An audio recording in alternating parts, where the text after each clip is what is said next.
Llevo trabajando unos 30 años casi en temas electorales, ya sea asistencia técnica, observación electoral, para diferentes organismos. Entonces, el día de hoy lo que quiero hablar un poco es sobre la compra y coacción del voto y la experiencia internacional, ¿no? O sea, aquí tenemos al doctor Nieto que habla un poco sobre la especificidad un poco de México, sobre todo el tema de los programas sociales, con lo cual ya nos ha quitado una parte de las presentaciones. Pero a mí me gusta siempre dar como un marco de referencia y empezar fundamentando y luego subiendo hacia arriba, ¿no? Entonces, primero solamente explicarles que a nivel internacional hay un abanico extremadamente amplio en lo que se llama compra del voto. Eso va desde un extremo, por ejemplo, una promesa que da un candidato a alguien, en algunos países ya se toma como compra de voto. En otros países tiene que ser un candidato que da dinero a alguien y que esta persona vote por este candidato y entonces eso es compra del voto. O sea, tenemos estos dos extremos y la mayoría de los países están entre medio, entre uno y otro, que tiene que ver muchísimo, uno, con el desarrollo de los marcos legales de los diferentes países. Hay unos como México, pero otros también, que el marco legal es muy, casi yo diría, barroco y demás, muy desarrollado, por llamarlo de una manera amable. Entonces tiene que cumplirse un montón de condiciones, muchas condiciones, para que esto se determine como tal. Y hay otros que, como decía antes, públicamente un candidato dice, si vota por mí, después de las elecciones yo le voy a dar algo. Eso en algunos países ya se considera una compra de voto. Y aquí viene un componente que es sumamente importante, que es el ambiente cultural.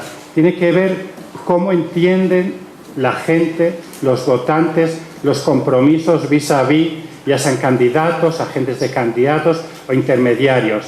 Muchos países, por ejemplo, yo he estado trabajando últimamente en Medio Oriente, etcétera, con beduinos, pero también los pueblos indígenas. Para ellos cuenta mucho la palabra. Entonces, si yo me he comprometido a votar por usted, voy a votar por usted. Entonces, el candidato está seguro que si yo a esta persona le prometo algo o le doy algo, me garantizo el voto.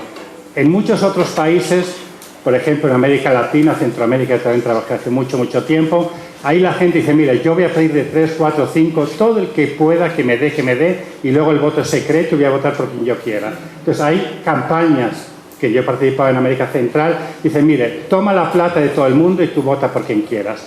Esto ocurre en ciertos ambientes culturales, en otros no puede ser, porque ahí es otro el compromiso que se tiene con la oferta y la demanda. En México, la situación que se ve desde afuera, por lo menos sin estar sumergido en esto, es que se tienen varias realidades paralelas. En algunos lugares hay la gente, digamos, más viva, que dice, sí, tomo de todas partes, votaré por quien yo quiera, el voto es secreto, pero en otros lugares la gente sí que siente un compromiso moral y entonces ahí sí que cumplirá con lo que le ha dicho el candidato. Entonces, lo que ocurre es que a veces la legislación existente no toma en consideración estas diferencias culturales. Entonces, está plasmada para un grupo, pero no para el otro. Y eso es lo que a veces hace falta adecuarlo.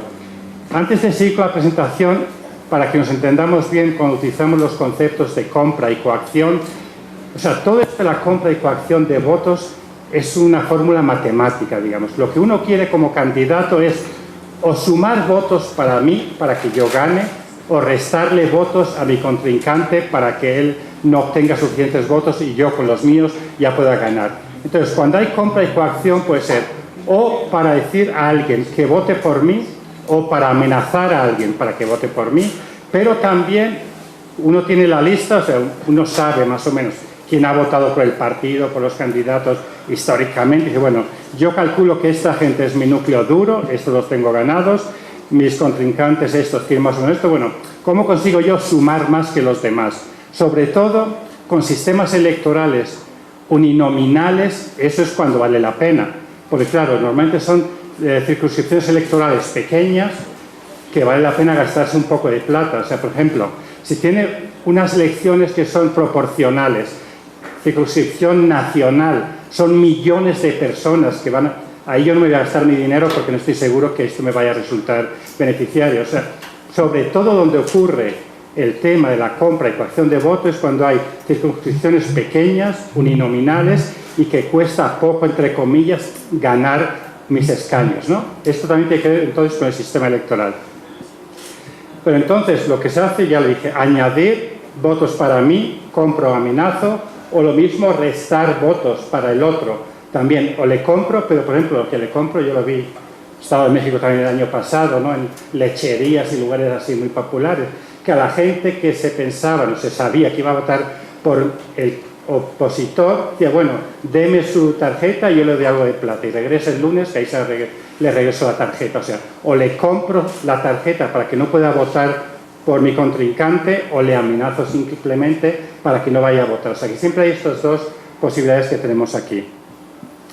Entonces, a nivel internacional, como decíamos antes, es bastante complicado lo que se determina que es una compra de voto, porque puede ser o que se le da dinero en efectivo, o se le da bienes, o se le hacen promesas. Lo de las promesas es bastante complicado porque las promesas uno diría que es parte de la política. O sea, es normal que los políticos prometan cosas. O sea, lo hacen. Entonces, eso como que casi nunca se ve como que es un delito electoral. Pero bueno, que un candidato diga, mire, si yo salgo electo voy a construir 1000 habitaciones, vale, bonito.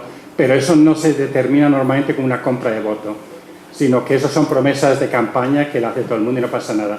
Pero en algunos países tiene que haber una transacción económica anterior al voto para que sea considerado una compra de voto.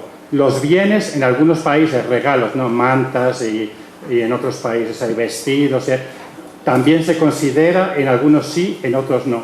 Pero también aquí se considera cuál es el valor de lo que yo le estoy entregando. Por ejemplo, si yo a alguien le invito después de la campaña a quesadillas, pues lo siento, pero como que no va a salir que eso es compra de voto. Si le doy plata para comprarse una casa, pues como que sí. O sea, también tiene mucho que ver con el valor de lo que se ofrece a la gente para que sea considerado como tal. También hay una diferencia entre lo que se llama la compra de voto y el intercambio de votos. Un intercambio de votos se dice cuando grupos de interés se ponen de acuerdo con un candidato, un partido político, para entregarle, entre comillas, que sus militantes vayan a votar por él. Por ejemplo, sindicatos, etcétera, o grupos grandes. Bueno, hay negociaciones entre candidatos o partidos y sindicatos, por decirlo de una manera fácil, pero también pueden ser otros grupos de interés. Y mire, yo tengo 1 millón de afiliados, si usted se compromete aquí por escrito a que si gana va a hacer esto, va a mejorar las condiciones, entonces yo le digo que voy a hacer todo lo posible para que mis afiliados voten por usted. Eso no se considera tampoco una compra de voto porque, bueno, esos son temas de la política bastante habituales. Por eso, para empezar, es muy, muy complicado prevenir y penalizar la compra de voto en la mayoría de los países, porque tiene que haber muchas condicionantes para que esto pueda darse seguimiento y que después pueda haber una pena sobre eso, ¿no? Y a veces hay penalidades, por ejemplo, ¿dónde fue? Honduras, hace unos años que estuve yo ahí, por ejemplo, decía, bueno, usted puede empezar a partir de tal fecha a hacer campaña electoral, etcétera. Si empieza antes, tiene que pagar una multa, tantos salarios mínimos. Durante meses se le acusó, se fue a justicia, se comprobó y al final que eran unos 15.000 pesos. El candidato dijo, ¿por qué? Si lo sé, lo hago mucho antes. O sea, por eso también la penalidad que se le da tiene que estar en relación también con el delito que se comete, porque si no, de poco sirve. Por eso que se tiene, por un lado, que se debe pagar plata, pero por otro también el tema de ir a la cárcel o algo más serio para que la gente... Pero también, me estoy saliendo un poquitín de mi script, pero no importa, tiene que ver un poco también, por ejemplo, un caso, Jordania, elecciones hace unos años, ¿no? Que estuve por ahí. Ahí también hubo varios casos de compra de voto, que eran agentes de un candidato, de varios candidatos, que daban dinero para que votasen. Se probó realmente que habían dado dinero porque había una ignorancia de parte del votante que no sabía que la venta del voto también es penalizado. O sea, la gente no sabía que si yo denuncio a tal que me ha comprado, a mí también me van a meter en la cárcel, porque eso también está prohibido, vender mi voto, pero bueno, entonces ahí en ese caso la persona lo hizo, entonces tardó naturalmente 3-4 meses en llevarse a cabo el proceso jurídico, al final se comprobó y se dijo, sí, es cierto, este candidato compró el voto de estas personas. ¿Qué pasó? Que ya habían tenido lugares las elecciones, había ganado alguno de estos candidatos, entonces los candidatos que estaba probado que habían comprado votos pero que salieron electos, dijeron que tienen inmunidad parlamentaria, ahí se terminó la cosa. Los que no habían ganado, esos se fueron a la cárcel. Entonces dice, además que me he gastado la plata, me meten en la cárcel. El otro se ha gastado la plata y está electo y no le pasa nada. Entonces, el marco legal es sumamente importante para que todo esto tenga algún sentido, porque si no hablamos de compra de votos, etcétera, pero si no hay un marco legal, de poco sirve. Entonces, solamente regresando a lo básico, los elementos básicos es prometer, ofrecer o dar bienes o promesas. Esto puede ser tanto para el votante, pero también para la familia o para comunidades. O sea, no es solamente directo de uno a uno, sino también puede decir, bueno, en la aldea tal yo le pago para que construya tal cosa. Luego puede ser antes de las elecciones, durante o el mismo día de las elecciones, puede ser el partido político, candidato o agentes. Y sobre todo, que se debe de esperar que esto tenga un impacto en cómo va a votar la gente, porque si no, ya no se puede dar mucho seguimiento. Esto es muy distinto de la coacción. La coacción es cuando uno amenaza a alguien para, como dijimos antes, le apoyen a uno o dejen de apoyar a otro. Y eso ya son amenazas más concretas. Mundialmente, habiendo leído un poquitín de esto, realmente lo que ocurre más es la coacción que la compra de voto. A nivel mundial surte más efecto, entre comillas, amenazar a alguien que pagarle por su voto. Y es mucho más económico también, claramente, ¿no? Pero generalmente es mucho más útil para los que hacen estas acciones amenazar a alguien que no darle dinero para que vote por uno. Esto, sobre todo, tiene más sentido, ocurre en más casos en economías de transición, o sea, cuando hay, como hemos dicho antes, con los programas sociales, o sea, cuando la gente depende más de ciertos beneficios que le den.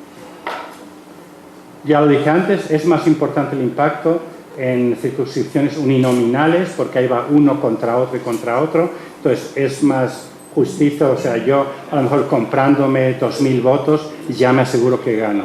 Si es plurinominal o si es a nivel proporcional, es muchísima más plata que me tengo que gastar y no me vale la pena, o sea, más bien en temas cortitos.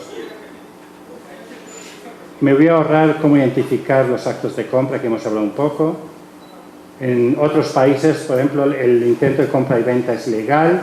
También está prohibido la entrega y recibir regalos. En Alemania, por ejemplo. Últimamente lo que hacen, lo gracioso es, hay esta venta de votos por eBay. O sea, en Alemania, en las últimas elecciones, la gente ofrecía en eBay su voto. A ver, ¿quién quiere comprar mi voto? Yo se lo vendo, ¿no? Y por eBay lo hacían. Tuvieron que cambiar la legislación en Alemania para prohibir también esto, ¿no? Que no estaba previsto antes. Entonces, también en Canadá, por ejemplo, hay prohibición de recibir regalos, también exhibir las boletas de voto, Estados Unidos desenvoltos materiales. ¿Cómo se asegura que el votante cumple cuando ha vendido el voto, ¿no? Con el que le ha pagado? Por un lado está el uso de las normas sociales y grupos de influencia, o sea, si tú me has vendido tu voto, tu familia, el grupo lo sabe y te forzarán un poco para que cumplas con esto.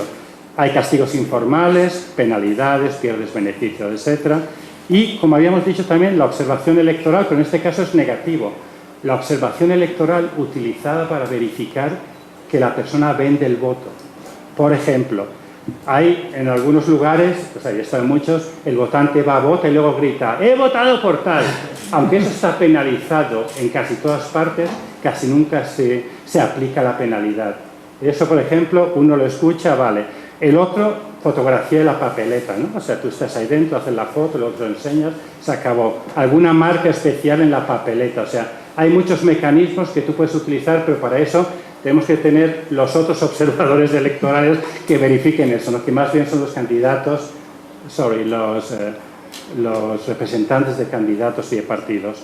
O también que se paga después que el candidato ha sido electo. En muchos casos le dicen, no, yo no te voy a dar dinero si no sé realmente que vas a votar conmigo. Entonces, tú te comprometes, en caso que yo salga electo, a ustedes les voy a pagar, si no, no le pago, ¿no? Y eso es como controlan un poco que la inversión resalte. Lo más interesante, ¿cuáles son las medidas para prevenir el resultado de la compra del voto, ¿no? Que son, uno, naturalmente, siempre hablamos que el voto es secreto. O sea, es garantizar que nadie pueda realmente percibir por quién ha votado esta persona. Lo que habíamos dicho antes, toma la plata y vota por quien quieras. En algunos sitios funciona, en muchos no funciona por temas culturales. Otro es subir el nivel del conteo de votos a nivel de distrito. Por ejemplo, tiene una aldea de 300, 400 personas, o sea, está bastante controlado cómo tienen que votar las personas que yo pago. Si pago a 150, al final el resultado tiene que haber 150 para mí, si no, no pago a nadie. Si esto lo subimos a nivel de distrito, que hay miles de papeletas a contar, se diluye en lo que uno ha pagado, entonces ya no sabe realmente lo que ha pasado. El otro, naturalmente, prohibir teléfonos, etcétera, o smartphones para que no puedan hacer fotos de las papeletas, toda esta historia. El otro, que ya se utiliza normalmente, es que se firman las papeletas en el momento, en la casilla, para que antes no puedan circular estas papeletas. Aumentar el número de votantes para que sea muy costoso, y ahí está la discusión siempre con el voto obligatorio. En muchos países dicen, mira, hagamos obligatorio el voto. Por ejemplo, si hay 80 y pico millones de votantes inscritos, todos tienen que votar. Entonces, si en vez del 30-40% de votantes son el 80%, sale demasiado costoso comprar tantos votos. Entonces, eso a mucha gente también creen y dicen que eso eliminaría esta posibilidad. Cambio de sistema electoral, ya lo dije. Un tema también es no entregar los listados de electores. En algunos países se entregan a los partidos políticos los listados de electores, se le quita ya el domicilio, etcétera, pero eso le permite comprobar, bueno, quiénes son los míos, quiénes son del otro, y en base a eso uno hace sus cálculos matemáticos. En muchos países no se entrega el listado de electores, se entrega solamente durante la jornada electoral a los representantes de los candidatos para que puedan marcar los que están votando, cotejarlo con los de los oficiales de mesa y después se les quita otra vez. Porque esto también es una herramienta para intentar controlar el voto. Y el otro es el tema del voto domiciliario o residencial, porque en muchos países, por ejemplo en el Líbano, que está todas las noticias por las elecciones que han tenido antes, ahí cada individuo vota en su lugar de origen, pero el lugar de origen de la familia de los padres, en las aldeas. O sea, en Beirut, que hay no sé cuántos millones de habitantes, ahí hay muy poca gente que están inscritos como votantes en Beirut.